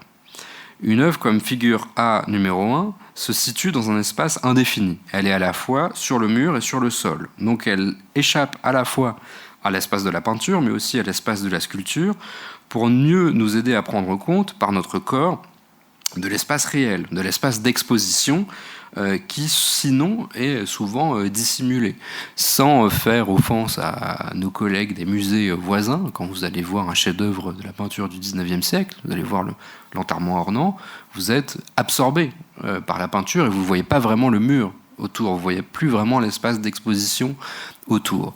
Ce voyage symbolique dans, on va dire, la terre abstraite de l'œuvre, de la terre abstraite de la représentation, en fait, les artistes n'en veulent plus. Les artistes de cette génération-là, ils veulent au contraire que l'œuvre nous fasse voir l'espace du musée dans ses limites, dans ses conventions, dans ses potentialités, mais elle veut en fait continuer, procurer cette sensation de continuité entre les espaces. C'est aussi le sens de l'œuvre que Enokura avait créée pour la Biennale de Paris, donc au Bois de Vincennes, cette œuvre qui s'appelle Mur, dans laquelle il avait fait couler un mur de béton entre deux arbres, manipulant ce qu'on appelle souvent le mât, ou la question de l'intervalle entre deux choses. Et finalement, à l'image de la plupart de leurs collègues de l'esthétique minimale, les artistes du Monoha présentaient leurs œuvres sans socle, sans mise à distance. Elles foulent le même espace que nous, sans discontinuité apparente. Elles placent les œuvres dans une certaine situation de fragilité. Pour être dans tous les groupes WhatsApp et les chaînes de mail, je peux attester qu'il y a un nombre de ce qu'on appelle de contacts œuvres absolument sidérant, mais c'est le risque que l'on doit prendre quand on expose ce genre de choses. En fait, les œuvres sont dans un état de fragilité, mais ce qui, normalement, doit, en retour, nous oblige, nous, spectatrices, spectateurs, à prendre conscience que nous sommes des corps actifs, potentiellement dangereux, dans l'espace, mais en tout cas des corps qui modifient cet espace. Et en fait, cette théorie de l'espace, c'est une théorie de la relation. Cette théorie de la relation, on peut la mesurer dans les efforts combinatoires que les artistes ont pu donner, où souvent il y a deux types de choses ou trois types de choses, une chose plate, une chose en trois dimensions, quelque chose qui est de l'ordre plutôt de l'accident, quelque chose qui est de l'ordre plutôt de l'industriel. L'œuvre de Sekine, voilà, face de vide, tissu et pierre, c'est cette toile de peintre tordue, ce qui crée cette boule, et on a cette pierre tendue par la corde, où en fait ça n'est plus une peinture, mais une mise en évidence des forces de la gravité, pourrait-on dire. Koshimizu, papier, c'est cette pierre qu'on a posé comme ça dans ce papier japonais très, très translucide et très délicat, et c'est finalement cette conversation qui se crée entre la densité, la rugosité de la pierre, sa lourdeur et la présence très différente du papier, où cette œuvre de Liu Fan, Relatum, où la pierre donc a brisé le verre. Le verre brisé, c'est la preuve de cette relation qui s'est produite entre les deux choses. Le verre nous laisse voir l'espace réel du musée, il est transparent, il nous laisse voir l'espace finalement que l'on foule avec les pieds, tandis que la pierre, elle nous envoie dans le monde extérieur, dans un monde des choses organiques, dans le monde des choses qui ne sont pas humaines. Et en fait, ces œuvres, elles mettent souvent davantage l'accent sur le caractère complémentaire des opposés, illustrant certains principes spirituels hérités du zen. Sekine a été assez transparent de ce point de vue-là. Et cet esprit, en fait, elle est aussi tout à fait visible dans certaines photographies d'Enokura, notamment celle qui est sans doute la plus célèbre. On voit son corps comme ça, qui devient un signe inscrit, sans heurt aucun, dans le paysage, où il fait cette jonction entre la terre et l'eau. Et en fait, cette théorie de la relation, elle dessine aussi et surtout une piste possible pour une autre relation au non-humain, et ce sera la conclusion de cette conférence. Le terme mono, en japonais, il renvoie, comme je l'ai dit, à plusieurs choses, aux matières, aux matériaux. Il peut être utilisé comme suffixe. L'idéogramme qu'on utilise généralement, il désigne, pour aller très vite, je ne suis pas un linguiste, mais je ferai de mon mieux, on va dire l'existence matérielle d'une chose. Par exemple, si on prend le verbe manger, taberu, devient tabemono, les choses que l'on mange. Le verbe nomu, boire, nomimono, les choses que l'on boit. Kau devient kaimono, le fait d'acheter devient, on pourrait dire, le shopping. On retrouve ce suffixe pour désigner les êtres vivants, ikimono pour les créatures, kudamono pour les fruits, dobutsu, alors butsu en fait c'est mono, mais c'est le même caractère mais prononcé différemment pour les animaux, kakimono, un texte écrit, et même avec un autre idéogramme, le mot mono peut désigner des types de personnes. Namakemono désigne par exemple une personne fainéante. Donc mono, c'est plein de choses. Et les artistes, dès lors qu'ils se sont emparés du terme, en ont fait un usage extrêmement libéral, l'inscrivant parfois sous forme d'idéogramme, parfois sous forme phonétique. Il était finalement question de laisser le flou qui existe en japonais autour de cette question du mono, qui désigne un ensemble de réalités bien plus vastes que ce que nous appelons les choses.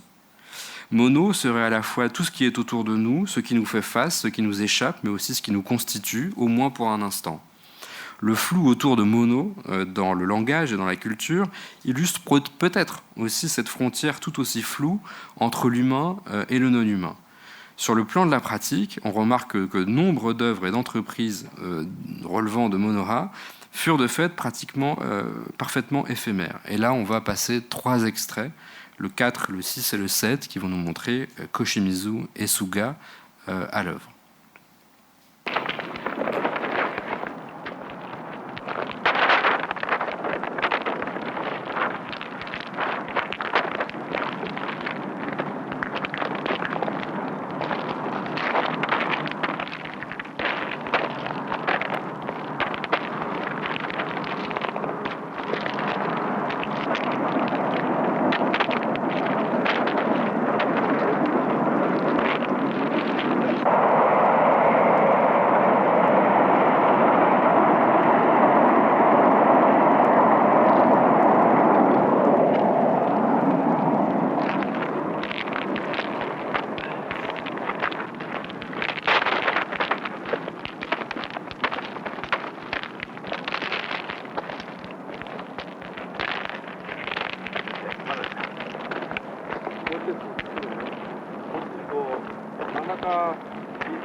Alors, je me suis permis des coupes tout à fait barbares dans la performance de Suga, parce que ça dure 45 minutes, je crois.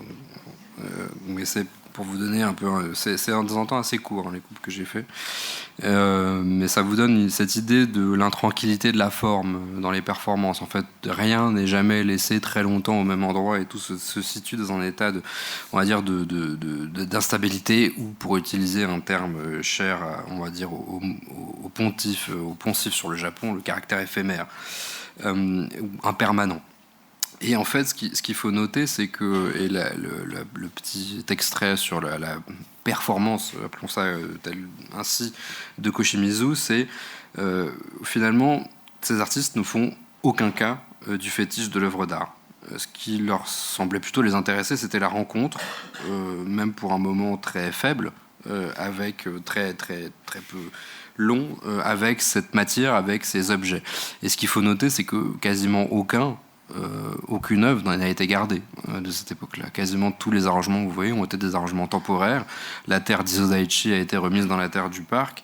La plupart des arrangements de Suga ont été perdus, détruits, refaits, utilisés comme matériaux pour d'autres interventions. Et en fait, pour les dates des œuvres, souvent c'est 1968 / 1998, 2012, 2025, parce que les œuvres sont en fait refaites, tout simplement.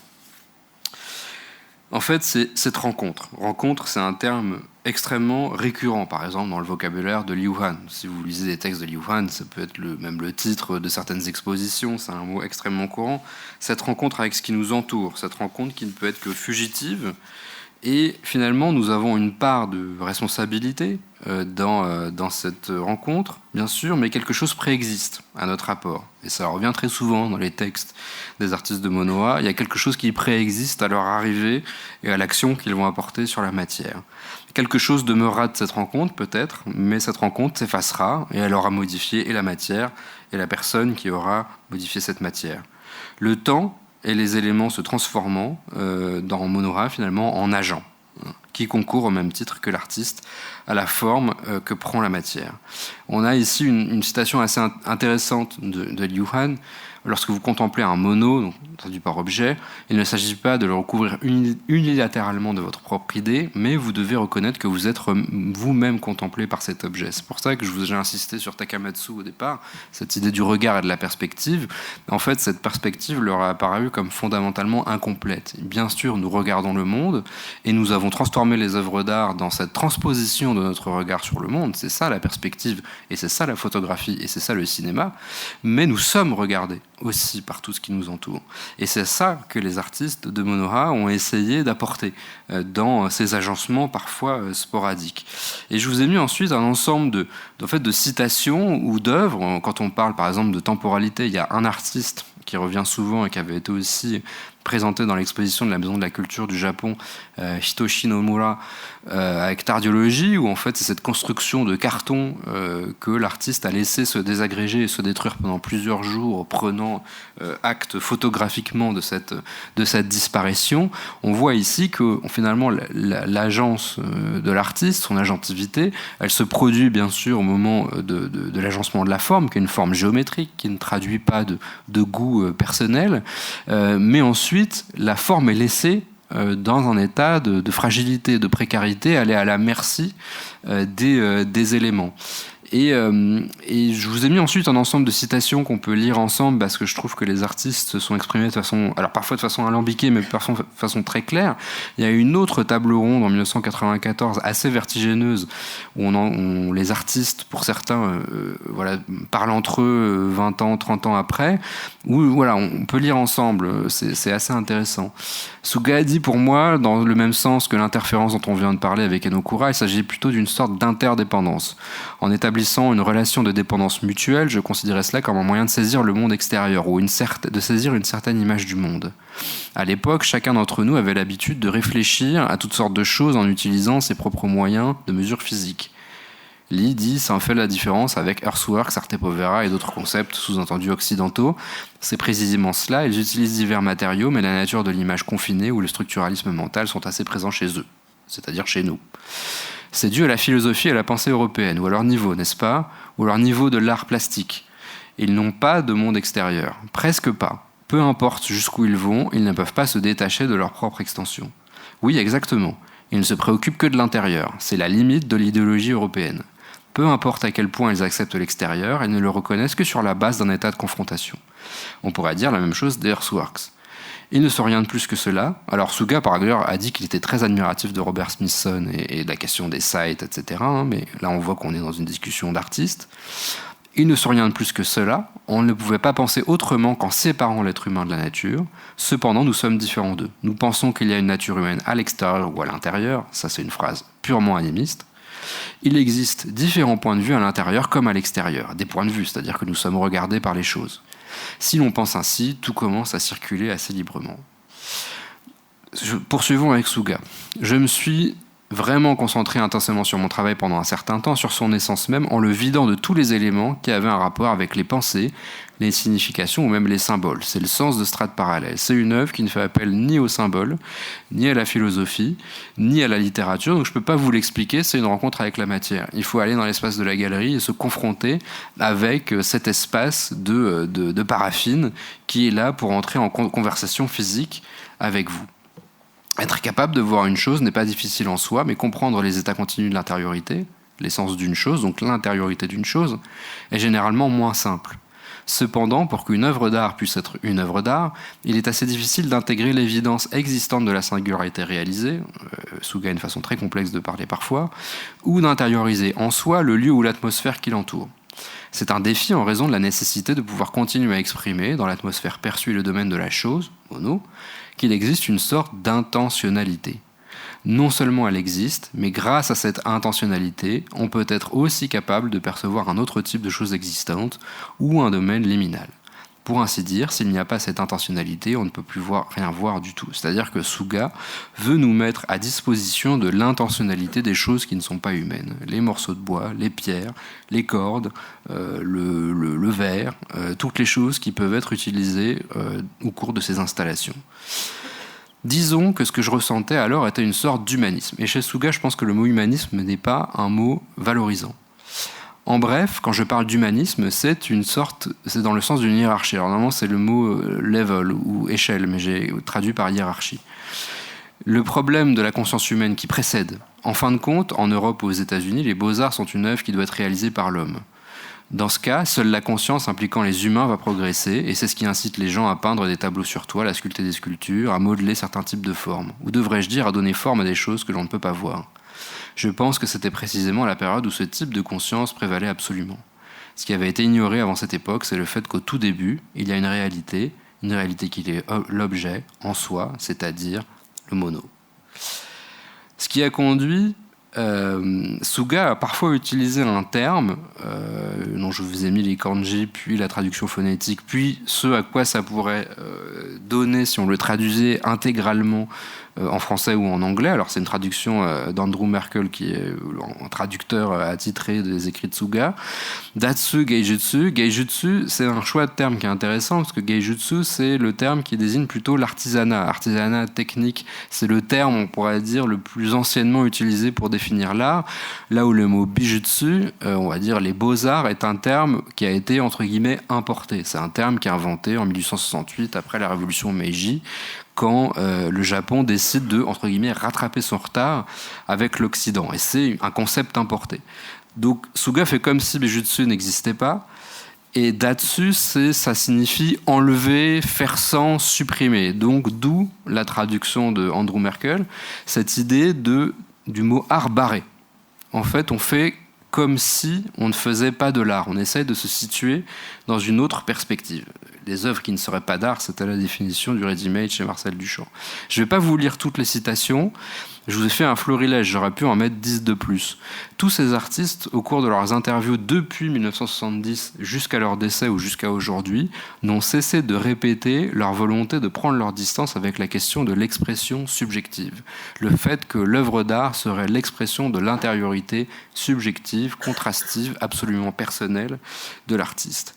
Et en fait, ces prises de position qui ont été répétées, je pense que c'est quasiment la clé de voûte d'une théorie du monoa, si on devait en avoir une, c'est cette prise de distance avec ce qui fait en vérité pour nous le cœur même de l'œuvre d'art. je vous ai mis une autre citation, une conversation entre Hansuri Kobist et Nobuo Sekine qui apparemment, a posteriori, permettait aux spectateurs de toucher les œuvres, ce qui n'était pas forcément le plan apparemment à l'origine. Mais alors vous n'avez pas le droit à la bourse de commerce, vous n'avez pas le droit d'aller toucher l'eau ou d'aller la boire, certains ont essayé de le faire, mais Sekine avait fini par accepter cette idée de l'interaction de la même façon qu'avec l'éponge où les enfants étaient venus faire des câlins avec la sculpture. Ce qui nous intéresse, c'est que chez ces artistes, une fois qu'ils ont fait notamment le voyage en Europe, ce qui est le cas de Koshimizu avec cette citation assez parlante, en fait, la rencontre directe avec les œuvres de l'avant-garde occidentale, puisque tout ça a été vécu au travers de journaux pour l'essentiel, en fait, ça a été pour eux la révélation, en tout cas pour Koshimizu, que la mission de l'avant-garde européenne était quelque part exactement conforme à la façon dont on pratiquait l'artisanat au Japon avant Meiji. Cette idée finalement qu'inscrire l'œuvre dans une sorte de réalité continue où il n'y aurait pas de différence entre l'expérience quotidienne et l'expérience de l'art, ce qui serait le projet de Flavine par exemple, qui est juste à côté, cette idée que la lumière du tube fluorescent est projetée sur notre corps et que nous devenons finalement le support même de l'œuvre, que tout un chacun peut acheter un tube fluorescent dans le commerce et faire son Flavine chez soi. Une vraie dimension du travail de Flavine. Finalement, pour ces artistes, en tout cas pour Koshimizu, c'était revenu à une forme d'indigénéité de l'identité de l'art au Japon. C'est une interprétation qui lui est personnelle, mais qui nous permet de comprendre qu'en fait, chez ces artistes, la question de l'avant-garde, elle est intimement liée à la question spirituelle. Elle est intimement liée à la question de l'artisanat et à la question spirituelle. Je vous ai mis deux citations de Sekine, une de 70, où on est vraiment juste après Isodaichi, etc. On peut considérer qu'on est plutôt dans une expression politique et provocatrice, où on voit qu'on parle de force universelle, etc. Et une citation de 92, où on parle du fait d'entendre l'appel d'un créateur cosmique, ce qui, en 1992, n'était absolument pas un discours entendable dans le champ de l'art, on va dire, normatif.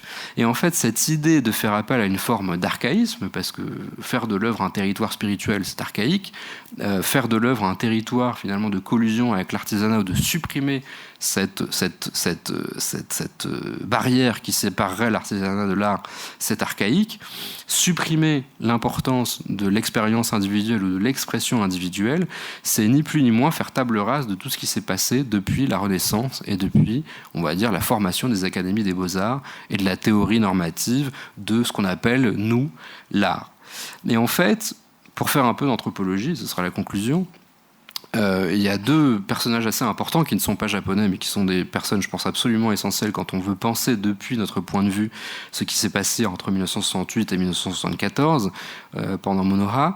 C'est deux anthropologues, un britannique qui s'appelle Tim Ingold, l'autre français que vous connaissez sûrement, Philippe Descola, et qui ont posé deux termes qui me semblent importants pour relire tout ce que nous avons dit.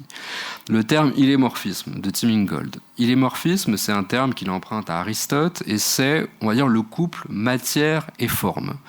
Dès Aristote, on a commencé à penser qu'il y avait deux personnages dans cette histoire, on va dire, du geste artistique, la matière, c'est-à-dire la nature, et la forme, c'est-à-dire le geste créé par un humain. C'est resté lettre morte, pour l'essentiel, jusqu'à la Renaissance, où cette idée a été reprise tout au sein d'une littérature par les artistes pour faire de l'œuvre l'expression d'une individualité. Une œuvre illémorphique, c'est quand on considère que l'œuvre, c'est le fruit d'un concept qui s'est produit dans le cerveau de l'artiste et que la matière s'est pliée aux volontés de l'artiste. Voilà, j'ai pris du polyuréthane, j'ai pris du bois, j'ai pris du plastique, j'ai conçu une forme et j'ai fait tout ce qui est en mon pouvoir pour que la matière prête cette forme et la matière n'a rien à dire. Si la matière ne peut pas, on change de matière. Donc c'est l'expression tout à fait normative de la sculpture aujourd'hui. L'autre terme, c'est ce que Philippe Descola a appelé le naturalisme.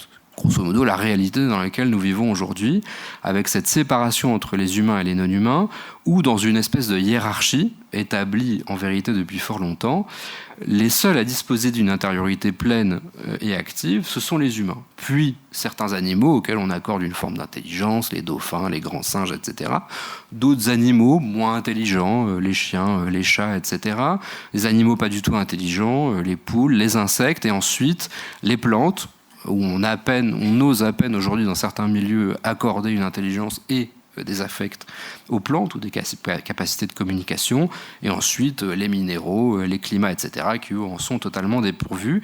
Et on classe l'univers en fonction de la capacité à projeter une intériorité, ce qui est une vue de l'esprit, puisque beaucoup de cultures ne fonctionnent pas ainsi. Et donc si on colle ces deux interprétations de notre vision des choses, finalement, une œuvre d'art, c'est l'expression même du naturalisme. C'est l'expression de l'intériorité toute puissante d'êtres humains, et d'êtres humains très particuliers, parce qu'il faudrait faire un cours de sociologie sur comment les artistes sont vus et comment ils se présentent, souvent comme des individus, on va dire, pleins d'une intériorité spécifique et contrastive. Et donc que l'œuvre d'art ne peut naître que de la mise en branle de cette intériorité, et que la matière n'a rien à dire. Eh bien en fait, les gens de Monoha, les Nobuo Sekine, les Kishosuga, les Koshimizu, nous ont appris qu'il pouvait en être tout autrement. Et la porte qui a été ouverte en 1968, par Sekine notamment, il y a des gens qui vont dire Arte Povera, c'était juste avant, etc. Mais ça n'a aucun sens de raconter des choses de telle façon. En fait, c'est permettre à ce que nous appelons l'art d'échapper finalement à son caractère, je dirais de façon provocante, provincial, puisque l'Occident est une province du monde qui a eu longtemps voix au chapitre et la seule voix au chapitre, et tout ça est en train de se terminer.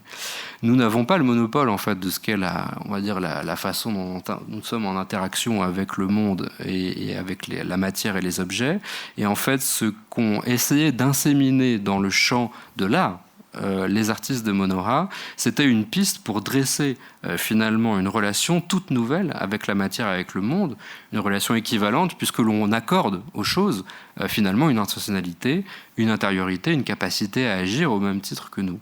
Et c'est seulement à ce titre, en vérité, qu'on pourrait considérer que Monoha est quelque part un mouvement, entre guillemets, d'art écologique, ce qui est une interprétation avec laquelle je suis en désaccord la plupart du temps. Parce que les œuvres d'art de Sekine dans l'espace public sont des espèces de mastodontes. On voit qu'il y a cette capacité à jeter les choses, la question de la gestion même des matériaux n'entrerait pas dans le cadre de ce qu'on appellerait une œuvre d'art écologique aujourd'hui. Il n'est pas question de mettre du verre dans les expositions ou de faire pousser des arbres ou ce genre de choses. Il est plutôt en jeu l'idée de construire, de nous montrer possible l'idée d'une relation équitable entre nous et ce qui n'est pas nous, pour nous faire comprendre que nous, en fait, c'est le reste. Et finalement, ces artistes-là, qui ont eu assez peu l'occasion de remontrer leur travail en France, cette absence d'occasion est liée, je pense, au fait qu'ils ont jeté tout ce qu'ils ont fait dans les années 60 et que les institutions et le marché n'aiment pas beaucoup ça. Ils ont dressé une piste qui, à mon sens, reste peut-être la piste la plus fondamentale et la plus intéressante si nous voulons dresser la cartographie d'un art qui nous permet peut-être d'envisager de vivre encore 100 ans. Merci pour votre attention.